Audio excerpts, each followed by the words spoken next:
नमस्कार, मी लतिका। आज मी तुम्हाला झटपट अशी भेंडी बनवून दाखवणार आहे। त्यासाठी कढई गरम करत ठेवली, त्यामध्ये तेल काढून घेऊया। 300 ते 350 ग्रॅम भेंडी आहे आणि तेल गरम होऊन देऊया। तेल गरम झालेलं आहे, त्याच्यामध्ये मोहरी टाकायची, थोडंसं जिरं टाकायचं, 7 ते 8 लसणाच्या पाकळ्या अशा कापून घेतलेल्या आहेत। हलकासा कलर चेंज होऊन द्यायचा।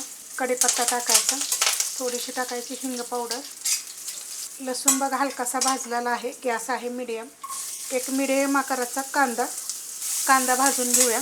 कांदा हलकासा भाजलेला आहे, त्याच्यामध्ये हिरवी मिरची कुटून घेतलेली आहे। 2 हिरव्या मिरच्या घेतलेल्या आहेत, पोपटी कलरच्या, जास्त तिखट नाहीत।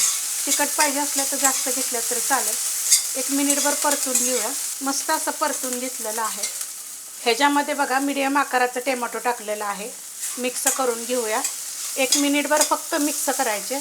त्याच्यामध्ये चवीप्रमाणे टाकायचं मीठ, हलवून घ्यायचं। थोडंसं ही ठसकतं बरं का। त्याच्यामध्ये भेंडी धुवून पुसून कापून घेतलेली, आवडीप्रमाणे कापायची, छोटे मोठे कापले तरी चालेल। मिक्स करून घेते। मस्त असं बघा 2 मिनटं मी परतून घेतलेलं आहे मीडियम गॅसवर। ही जी भेंडी आहे ना 300 ते 350 ग्रॅम आहे, पण भेंडी कधी पण करताना काय करायचं, स्वच्छ धुवायची आणि पुसून घ्यायची। ह्याच्यामध्ये थोडीशी हळद टाकणार आहे, तुम्हाला आवडत असेल तर टाका। जेव्हा आपण जिरे धने वगैरे टाकले ना, तवा जरी टाकले तरी चालेल आणि अशी वरनं जरी तुम्ही टाकली तरी पण चालेल। तर गॅस आहे मीडियम। पहिले 2 मिनटं परतून घेणार आहे। 2 ते 3 मिनटं झालेत बघा, मी एकसारखी अशी थोड्या वेळानं परतत आलेली आहे।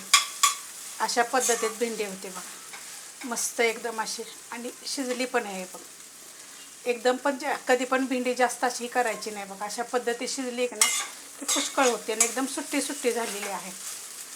घाई करायची नाही कधी भेंडी करताना, की ही पण भेंडी चिकटच होती, दिसत असेल थोडं थोडं तुम्हालाही लागलेलं।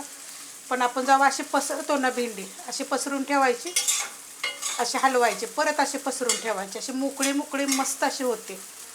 ह्याच्यामध्ये थोडासा लिंबाचा रस जरी टाकला तरी चालेल। ह्यातली एखादी गोष्ट जर तुम्हाला आवडली नसेल तर ती जरी नाही टाकली तरी चालेल।